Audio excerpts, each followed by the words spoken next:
Hey everyone, I'm so excited and honored and happy to be here today with Lisa Kelly and Abigail Reagan, two amazing teachers who have so much lived experience in the realm of preconception, pregnancy, birth, postpartum, the whole gamut of bringing life into the world. And we're here today to talk about the pregnancy class. So maybe the best place to start is for you guys to jump in and introduce yourselves and your relationship to this very special part of life. Lisa, maybe you want to go first? Thank you, Summer. As you said, I'm Lisa Kelly, and I've been a massage therapist here in South Florida for 35 years. I just renewed my license for the 17th time, and it's every 2 years. And for most of my career, I have had at least half of my practice be pregnant. And in 2007 is when I took the Arvigo Maya abdominal therapy training with Rosita. And for all of my training, except for my self-care, and it changed my practice so much. It is the foundation of my practice. I was focused on pregnancy prior to my training, but it just gave me the material to actually work exclusively with women's health for the most part. And we're and adding the Arvigo skills to my prenatal massages in my practice, it's changed my practice so much. Mm, thank you. Abigail? Hi, Summer and Lisa. I'm Abigail Reagan, and my background started around birth work primarily. So I started attending births in 1993 as a doula, shortly after the births of my two daughters, where I realized that a particular kind of approach and support really enhanced women's experience during the childbearing year. And I became a midwife in 2003. And it was actually one of my students who told me about Arvigo therapy, and I approached it for my own personal health.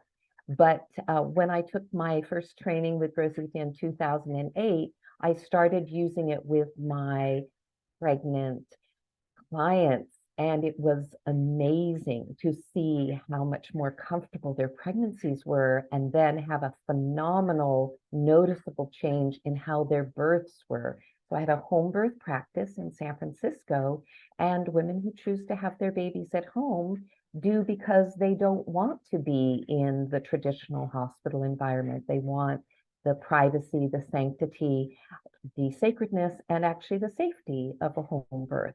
So going to the hospital is the last thing they want to do. And what I noticed in my practice when I started using the Arvigo techniques with all of my pregnant mamas is that we stopped having transports to the hospital for those long, non-progressing labors. And that was what really excited me. And so then I went on and did all the rest of the classes, and I have worked primarily with fertility and pregnancy since then.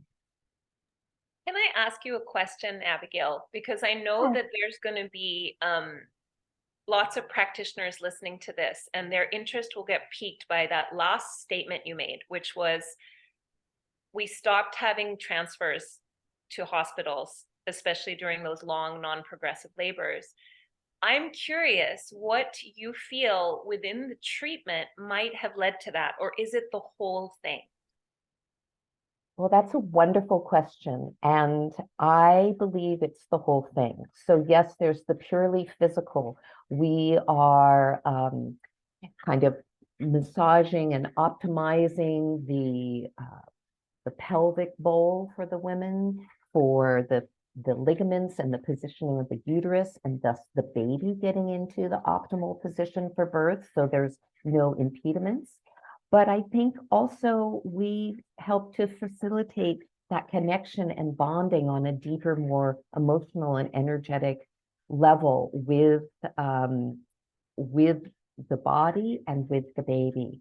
So we work on all levels, and I've worked with women having their first, second, third, fourth baby, and they all say this is a very different pregnancy. It's an easier pregnancy.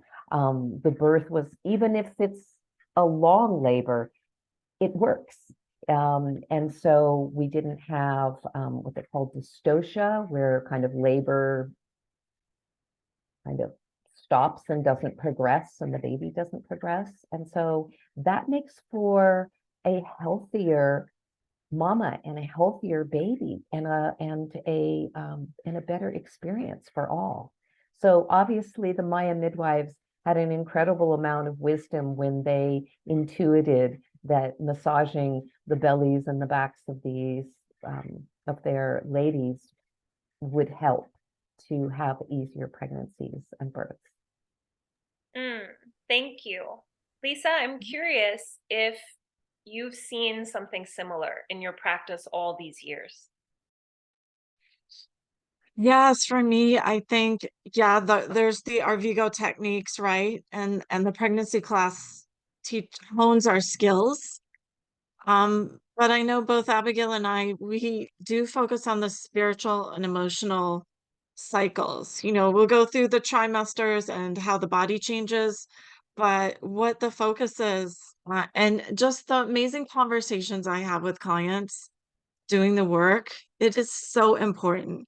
You get to know them. You're part of their birth team in a lot of ways. And on the physical side, Abigail, what I notice the most recently is the mothers that are coming very often, like very regular, their babies are very low in their pelvis, way more than other moms. And I think it's the work. You know, you get a few women that come very regularly in a row and you start to see patterns. And they're a lot less apprehensive, you know, even those who haven't planned a home birth. And I have lots of, you know, most of my clients are planning hospital births, but eh, it's so hard to put into words. And the important part is that counseling, the one-on-one, the talk time, the spiritual aspects of labor and birth, and reminding them of that. Like we're not just touching women, we're touching women and babies. We're so lucky. It sounds amazing the way that you both have described your experiences with this. And I'd love to pull apart another piece because it ties into like, what is this class and how is this class in both your hands, right? Because what this class was historically has evolved as the Institute has evolved, as our relationships with what the work really is has evolved. And you know, everyone knows who's like ever, you know, hung out with me in any of these spaces is that the roots of the work really matter. And the like honoring of the lineage and the tradition really matters. And what that does for the rest of us who aren't Maya is it invites us back to our own traditions. So I've told this story before, but I'll tell it again because it's really cool. It's connected to this. My dad told me 10 years into this work that my Bedouin grandmother used to massage uteruses postpartum, just go to women's houses. And I didn't know that. And so I feel like for so many people who are coming now to any aspect of this work from their own lineages, there is a conscious memory going, something was lost, something was interrupted through, you know, all the things, through diaspora, through colonization, through Western medicine, through all the things that happen to all of us. But some memory is waking up in people, in practitioners, in hands. And I'm curious if you see that with the students you've held in pregnancy classes, like their ancestral memory. When you talk about the spiritual aspects, there's such an ancestor piece around birth, right? These are future ancestors coming in. So I just want to open the door for anything that's inspired for either of you. Feel free to jump in. You'll have to unmute yourself. Well, yes, that's so beautiful, Summer. It's a remembering. There's not a day that goes by where in my room I don't say we're reconnecting. You already know this. It's just we lost our connection. And in our work, we talk a lot about the wisdom that Miss Hortense passed on to us. and some other of the Maya midwives. And those stories come through Rosita, Miss Hortense's stories. And I don't know, my sense of Miss Hortense is she was pretty, I don't know how much she was, I don't know that she was soft. Um, Sometimes you just got to take care of business when it gets to birth. But I know for me, it's just, anytime if I have like a prenatal yoga class or something, it's like there was 4 women here, but there was 8 of us. There is all of the women before us. Every class, we're calling on our mothers, our grandmothers, our great grandmothers, all of the grandmothers. And we already know the work. It's just letting it in and being free of fear. And that's the one thing that in teaching is a lot of uh, people who are working with pregnant women, they're worried. They're afraid of not being safe or doing something wrong. And I hope that Abigail and I both, I know we stand very firmly in the fearlessness while being safe, and that is contagious. And every step of the way, we're assuring you that this is safe.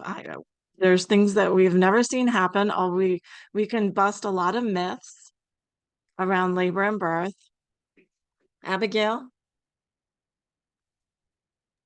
Well, to add on to what you said, Lisa, what I have noticed is that when the students show up, or even before the class starts, and we are messaging each other and connecting for accommodations, and then we do our pre-class Zooms, and everybody introduces themselves, they feel a draw, they feel a calling, and it doesn't always mean that the practitioner has actually given birth or been at a birth, or they may have been at their sister's birth and got totally inspired, or one of their clients said, oh, I love my prenatal massages, come to my birth.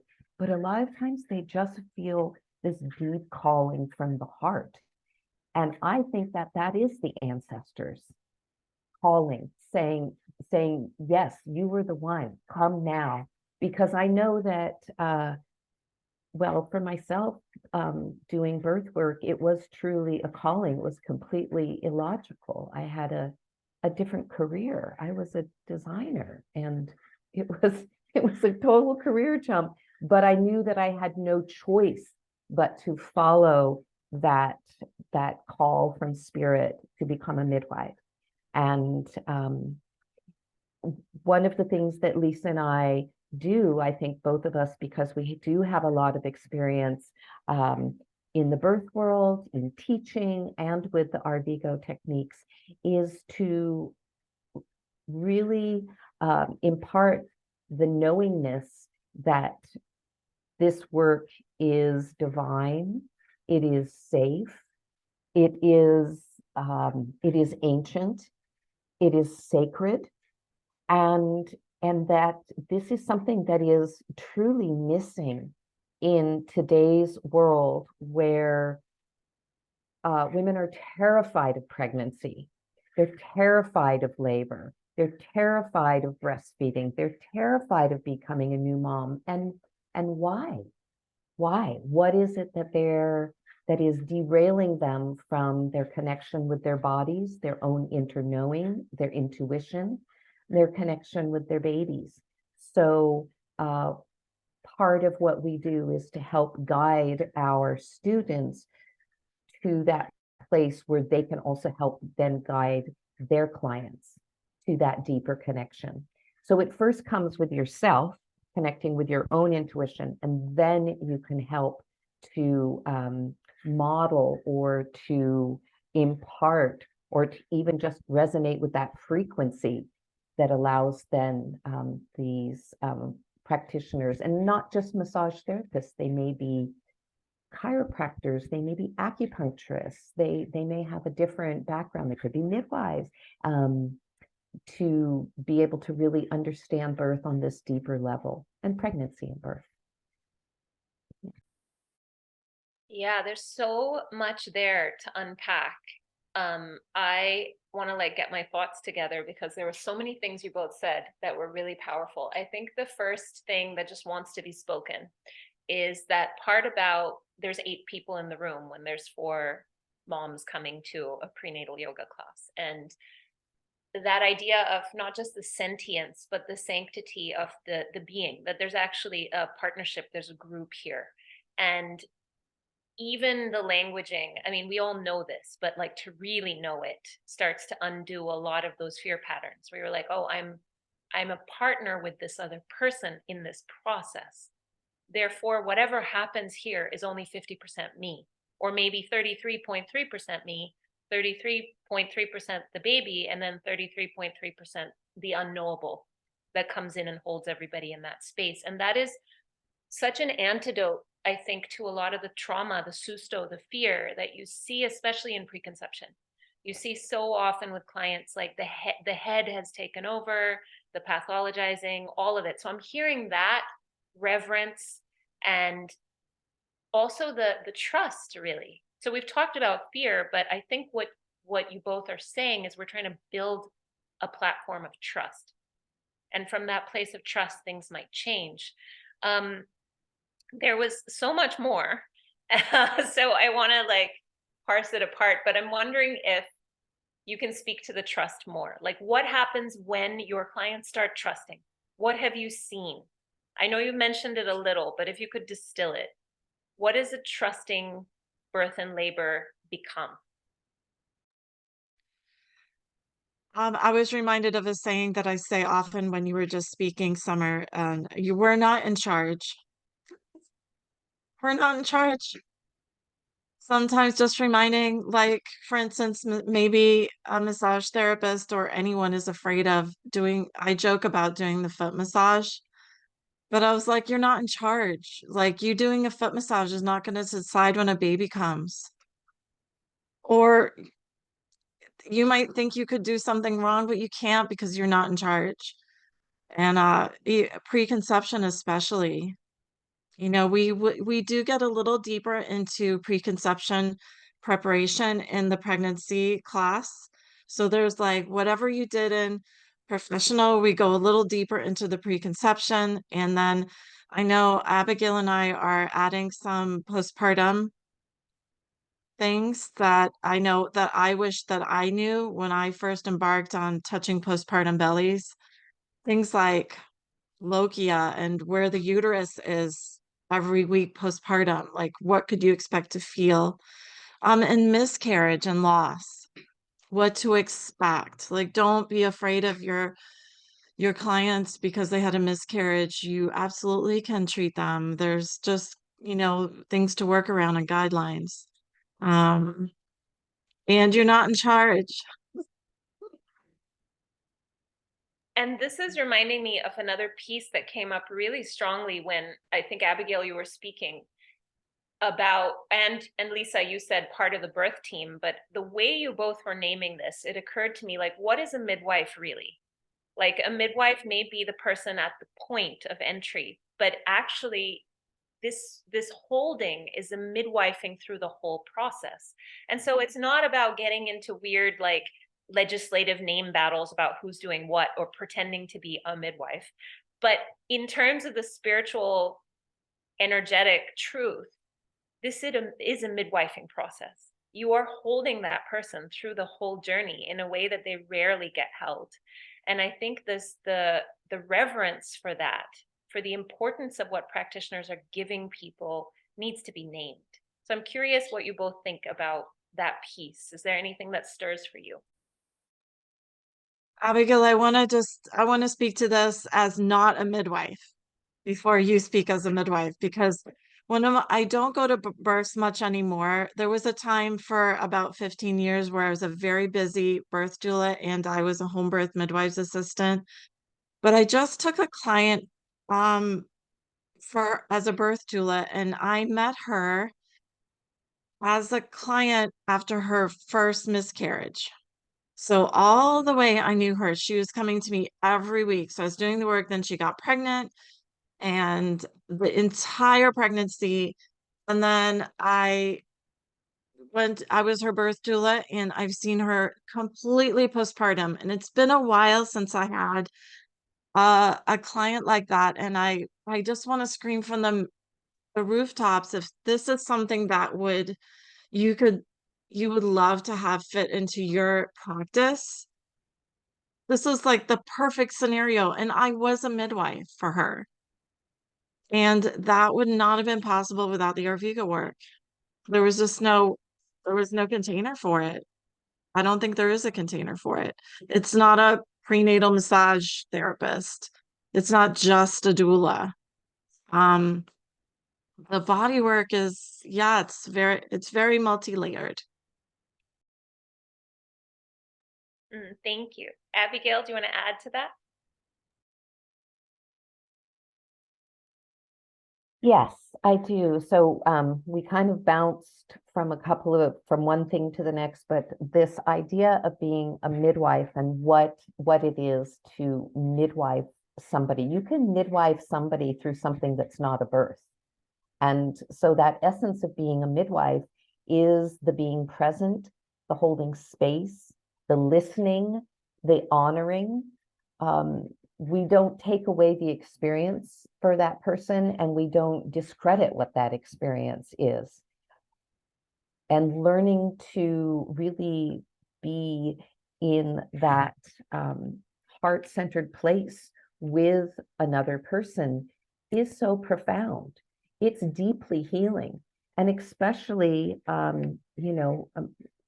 as well, most humans don't really love and know and trust their bodies. But I think where women get really challenged is around something like their fertility or being pregnant, because there's so many mysteries and there's so many misconceptions. And to be honest, there's just so much fear that ladies' magazines and certain books put out there. So in this process of working with our clients throughout the pregnancy, I love it when they can come every week or two. And if they can't, if they come less frequently, they still get they learn how to do their self-care belly massage in pregnancy, so they can do that as a way of winding down at the end of the day, connecting in with the babies. They usually start to kind of move and wiggle around, and it's a lovely, lovely connection that they get with their growing baby. So anybody can embrace and embody that aspect of being a midwife. I do believe they can. And what an absolute gift. I mean, boy, I think of the midwife I had for my second pregnancy, and she made such a difference for me, even though I did all the work. Just knowing that somebody was believing in me fully, loving me, trusting me, and knowing that I had the wisdom and the strength to do what I needed to do made all the difference. Yeah, I thank you. I was wondering if this would be a conversation where I could briefly reference my experience with my son's home birth and my midwife that I had 18 years ago.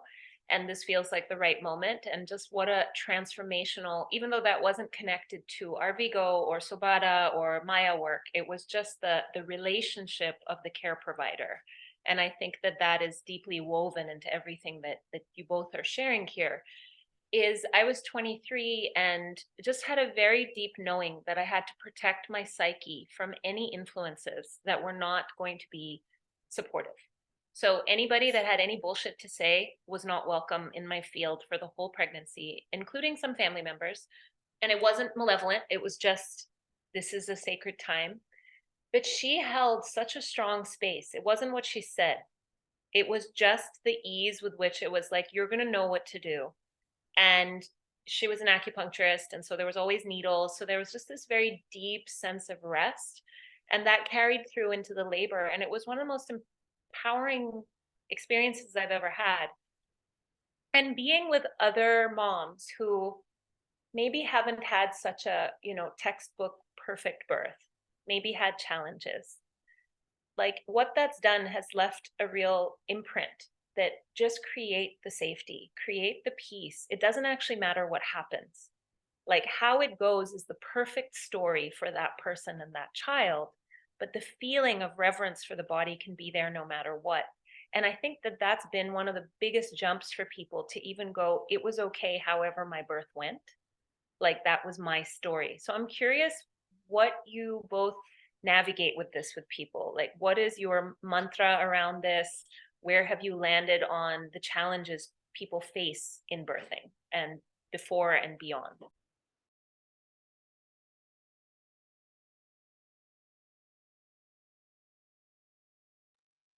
Okay. Well, I will jump in with that because indeed, over the many years of attending births, yes, some women are disappointed in their birth. But, and here, here I'm kind of blending the line between, I'm going over into being a birth worker as opposed to just being an RVGO practitioner. In birth work, there is the unknown. And everybody needs to accept that there is the unknown, that there's something bigger and greater than us. And I know Lisa feels the same thing. So we are not in control. And sometimes women do get this feeling like if I get the chiropractic and the acupuncture and the RVGO massage, and I read these books and I go to my prenatal yoga class and I hire the best person, practitioner, that everything will be perfect. And there's more to it than that. So what is their relationship with their partner? What is their karma? What is the relationship with the baby? And what is that baby being's agreement for coming onto the planet? That we're not in control of. So just because mama did everything perfect, that little being might have needed to come in by C-section or come in by vaginal birth, but not breathe well, or some other thing that would be considered bad or a complication. So sometimes what we need to do is kind of step back into maybe you'd consider it a more metaphysical or more spiritual view, that there's a greater purpose in all this. And that is something that I've seen was very important, because my first birth was in the hospital. I was young. I thought it was just going to happen. And it was very different than I expected it to be. And that really weighed on me for many, many years. And I felt like a failure because I had drugs and things I didn't plan to have. Now I see it as the biggest gift, the absolute biggest gift, to have had that very challenging birth, because had I not, I wouldn't have stretched myself to create something different for the next baby. Doing things different, learning more, reading different things, and having different people with me. And it made a very different experience for me because I did my work. And the good news is that that first baby that was born after a very long, hard posterior labor, she gave birth a year ago, 6-hour home birth. She didn't have to hold any of that baggage from her own birth. I think because we both worked through things. That's my theory. And so she was able to just rock this amazing home water birth with the midwife arriving at the last minute, because she didn't think that she could possibly be that far in labor. Yeah. Wow. Really powerful. Thank you for the intergenerational piece too. Lisa, do you want to add anything?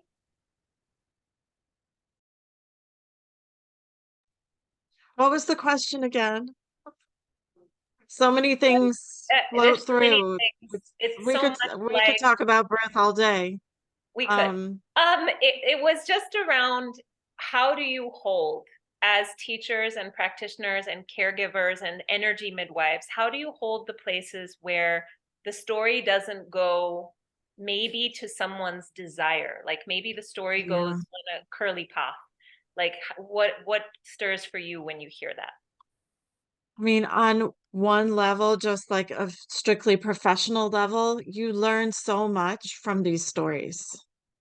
I learn about her doctor from her story she just told me about what happened when she miscarried. You learn what some doctors offer. Some doctors say you have to have a D&C. Some don't even say that. Some say have it naturally.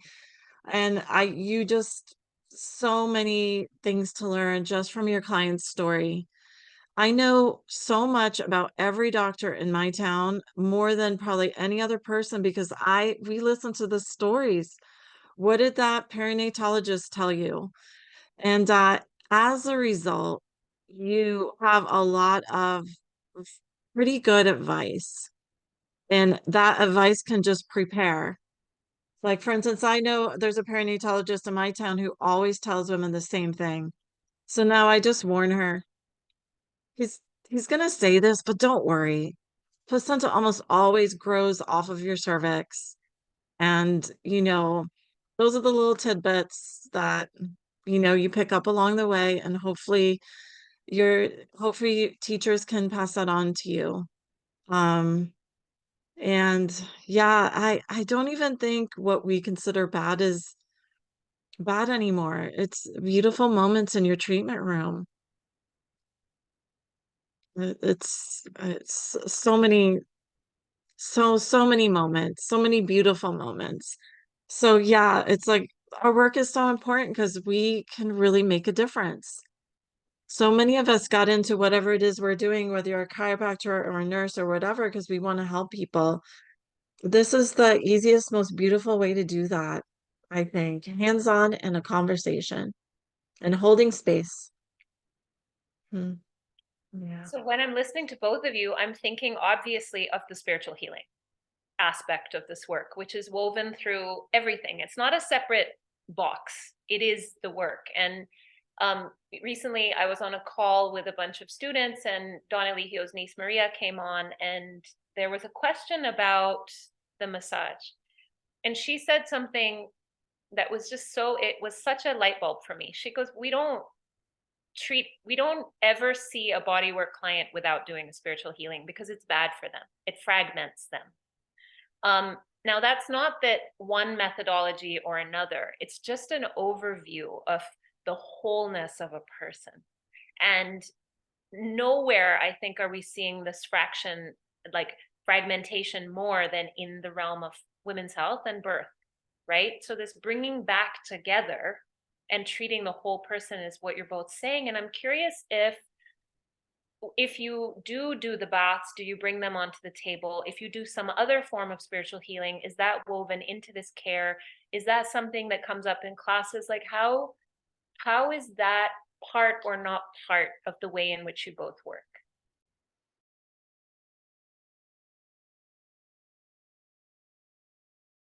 Well, and for me, it just depends on the client. And that's something, it's like you want to meet your client where she's at.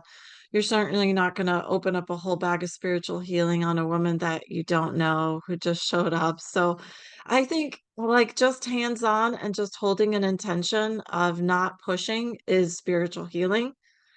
All the way to certainly you could bring in, even if it's a piece of rosemary on the table is a spiritual healing. Um, I always ask them, and do you know the story of your birth? That's a spiritual healing. All the way to, I know, last time we didn't have time for it, but I'll definitely make a pamphlet how to do some postpartum spiritual baths that maybe aren't the whole spiritual bath, but how to introduce it just in the water. Um, and with prayer, if you know your client, I guess it depends on your demographic and what clients are coming to you.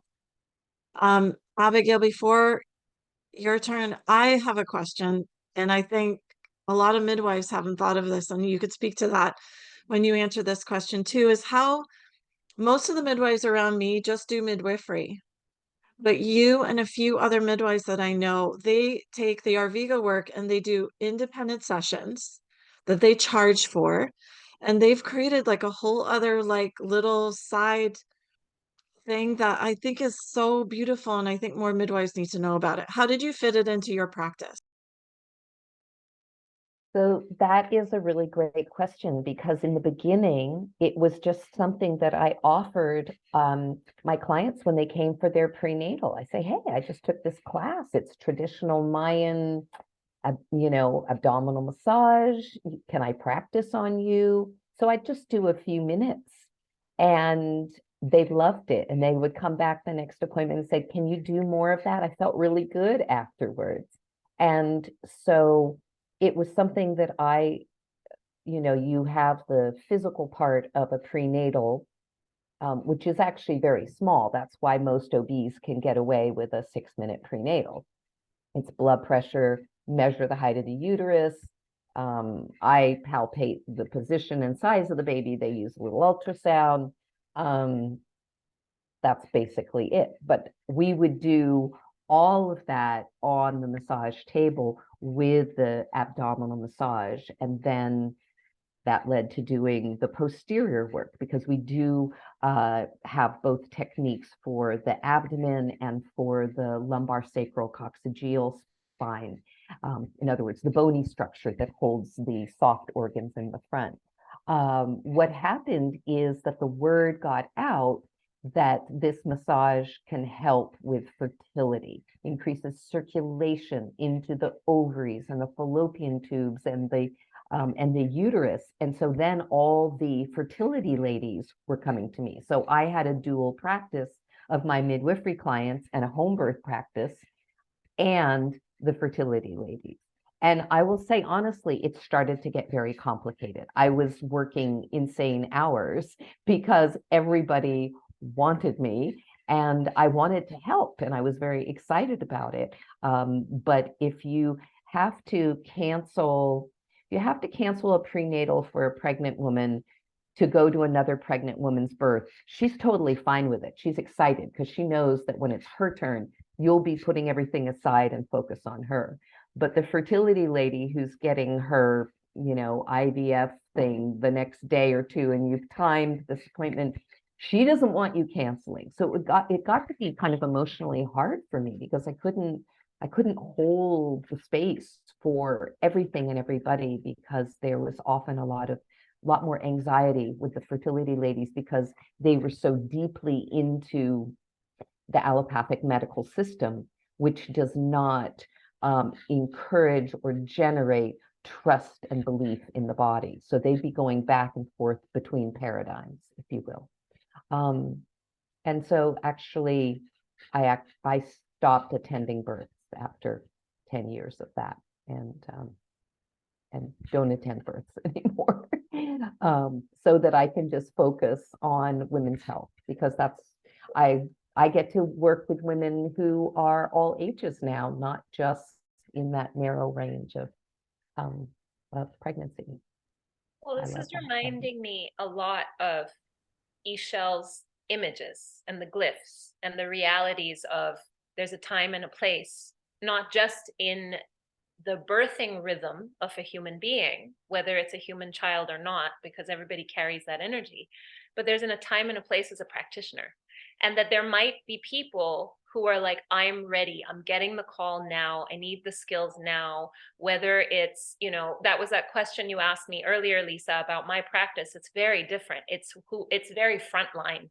Whereas I know there's some people that they're like, it's birth, it's pregnancy, like that, they get the call from the seed, So I think this is a very interesting conversation. To just start to parse apart these things that kind of hang out in the shadows a lot of the time.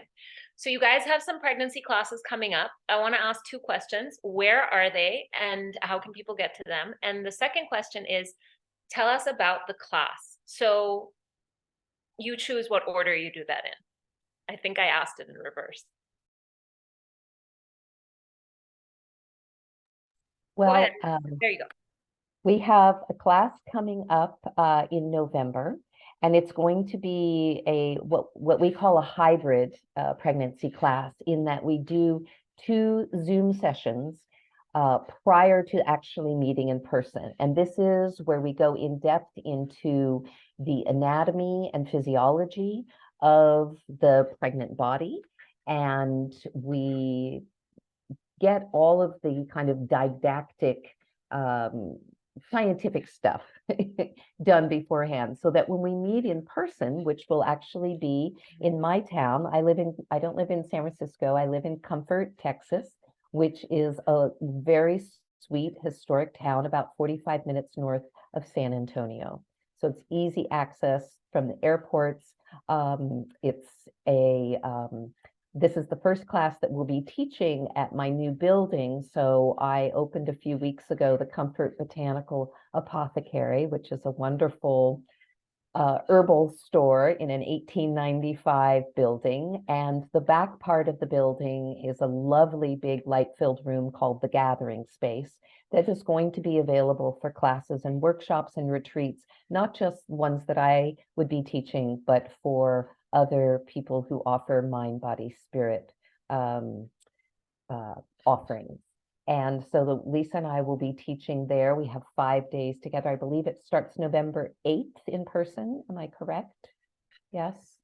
And students can stay in town. There's lots of cute Airbnbs and hotels, and many of them would even be within walking distance of getting to the building and having our class there. So I'm very excited that we get to do this class in this new awesome space. And the last time Lisa and I taught together was in Comfort, and it was in the middle of a kind of a historic ice storm, and it was freezing here. So it won't be freezing in November. It will be, it's Texas, so it will still be lovely and pleasantly warm. So, and Lisa, I'll let you then, deep dive into kind of what it is that we teach. Yeah, so, I guess the foundations of the pregnancy and postpartum are to learn how to do the Arvigo techniques and build on them from the professional training, how to bolster women, how to position, how to alter the techniques for side lying. You'll learn a lot of side lying work, as side lying work is great, not just for pregnant women, but a lot of times side lying is great for other women too. So we'll do separate practicums and practices for each stage. So very loosely, 20 weeks to 26 weeks is one practice.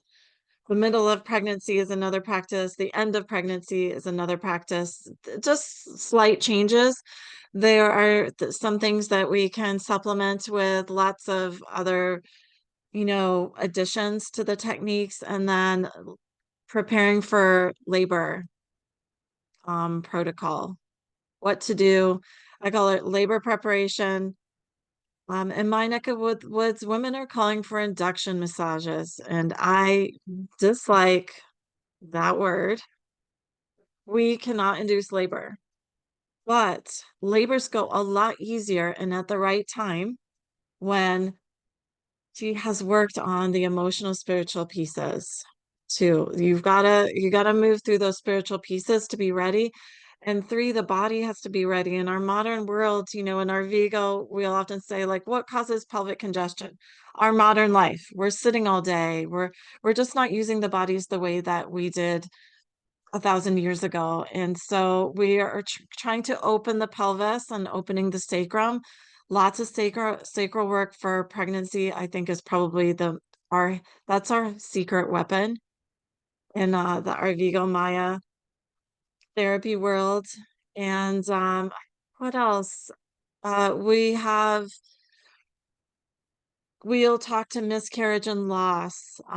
Definitely some additions to postpartum so that you're prepared to work with postpartum women. A lot of us are told, like, oh, don't work on them until they're stopped bleeding. There's Miss Hortense, we worked on women right away when we, lived in the wild, I call it.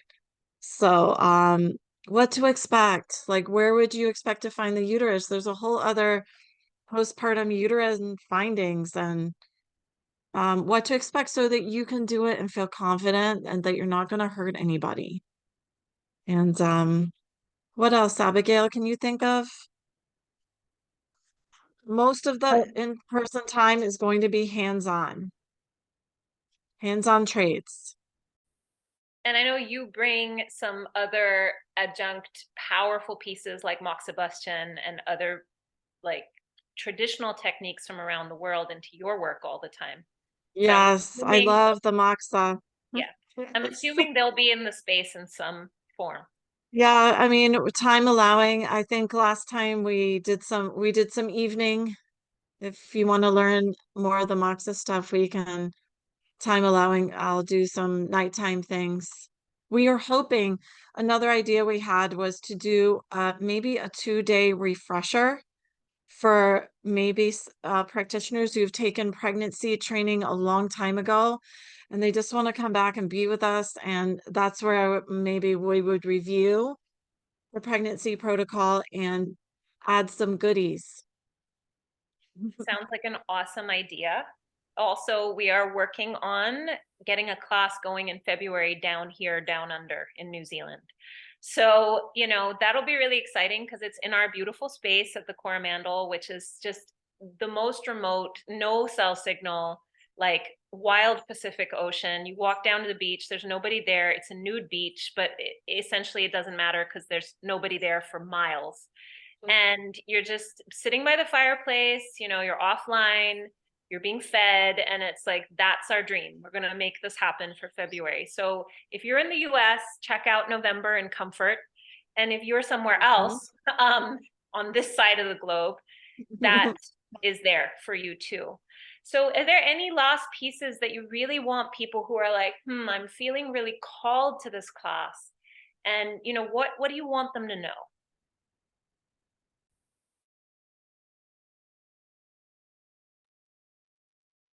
well, if they're feeling called to the class, follow that calling. As a matter of fact, that's my advice to anybody in life. Wherever you feel deeply called is where you are to go. That is your higher self, that is spirit, God, whatever it is that guides you, it is calling to you. And do not ignore those calls, those callings, because they will get louder and louder and come in other ways. Um, I would say reach out to Lisa or I. You can email us. You can set up a little phone call to have us answer your questions directly and see if we're, if this is going to be a good match for you. But I would say if you are an RVGO practitioner of any length of time and feel drawn to working around fertility and pregnancy and postpartum and offering that level of support, it is very profound. It is so needed. It is so cherished, and it is so welcome. So we would love to have you in our class. Lisa and I, we both have a lot of lived experience, a lot of wisdom, a lot of tips that I think will expand how you show up both in with your clients and in the world. Yeah.